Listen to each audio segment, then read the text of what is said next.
At the moment I'm thinking there's postgraduate studies I could do for research to develop myself further, and I've always also been giving seminars for farmers and educating other vet students that came along with me, or farm workers that have come to seminars, and I think that's another thing I would like to do more of in the future.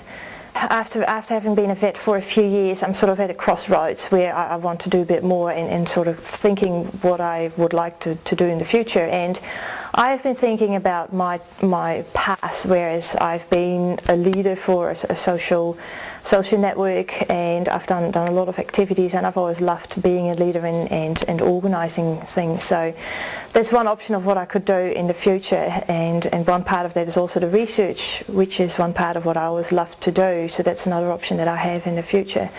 This is a youth society that I have been a part of for over 5 years and ended up being the president for 2 years, which was a very important part in my life because it sort of grew my social acquaintance circle, and I also learned how to be a president and deal with a lot of responsibilities and also a lot of different people. So that was, I suppose, that grew my people skills, which has been very important in my life as well. Coming again back to the positive attitude, because I like to inspire people, and this has been part of it.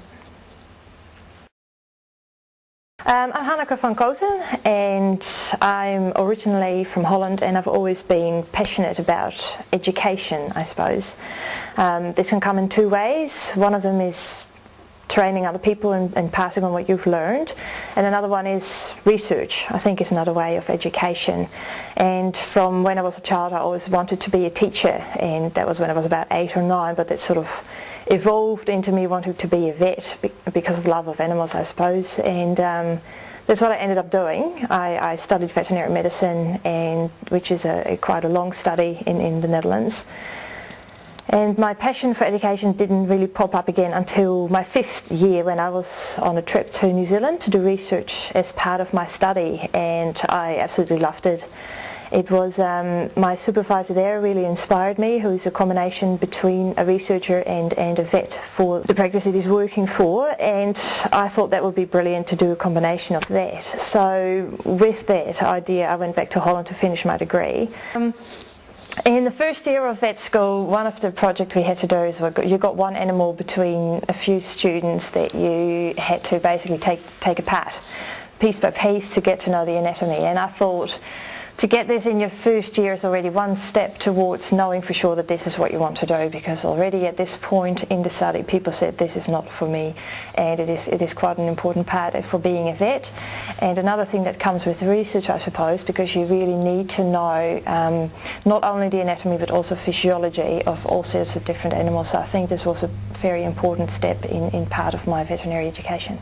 Because I'd fallen in love with New Zealand in the meantime, I came back after graduation with the idea of doing a PhD. I was fully into that and planning to do that, but on arrival here I was told that it would be good to do practice, and I thought, yeah, that makes sense. So I contacted a practice in the neighbourhood and went out with them and was offered a job, and basically I sort of, well, I accepted the job and I loved it. I learned a lot, and basically that also put my love for education a bit on the background.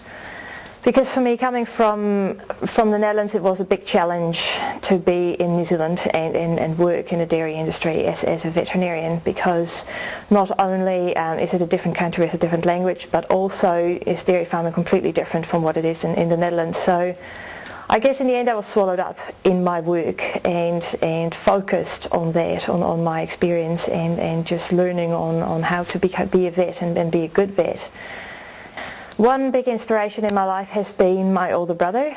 He's mentally disabled, and he's been going through life basically from party to party. Well, he's 2 years older than me, and I suppose you can see the big smile on his face, which has been very typical of him throughout his life. He looks at life with a very positive attitude and shares this with absolutely everyone around him, no matter if he knows them or not.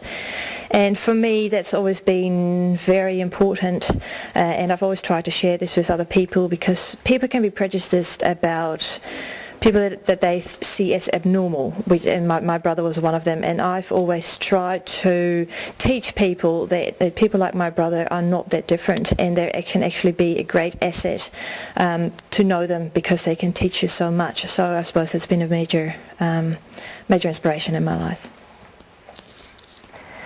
During my time as a vet, there was obviously a lot of things I had to learn, and being my education having been different from what I actually had to do in New Zealand, there was a lot of things that I had to get used to. And one major obstacle I found was respect for experience, as I call it, which means that I thought there were a lot of more experienced vets around, so what would people want with me and what could I bring to that? So in the end, I suppose I put myself a bit more to the background, including my wishes, because I was young and I was inexperienced and not originally from this country. But I suppose after a few years, when you're not paying so much attention anymore to your own education, but what you can actually bring to people around you, I suppose I've been looking a bit more at my own strengths and believing a bit more in myself, and finding out how I can work on that to bring that out and teach other people about that. This is a picture of my older brother. He's 2 years older than me, and I suppose you can see the big smile on his face, which has been very typical of him throughout his life. He looks at life with a very positive attitude and lives from party to party and shares this with absolutely everyone around him, no matter if he knows them or not. And for me, that's always been very important, and I've always tried to share this with other people, because people can be prejudiced about people that they see as abnormal, and my brother was one of them, and I've always tried to teach people that people like my brother are not that different, and they can actually be a great asset to know them, because they can teach you so much. So I suppose it's been a major inspiration in my life.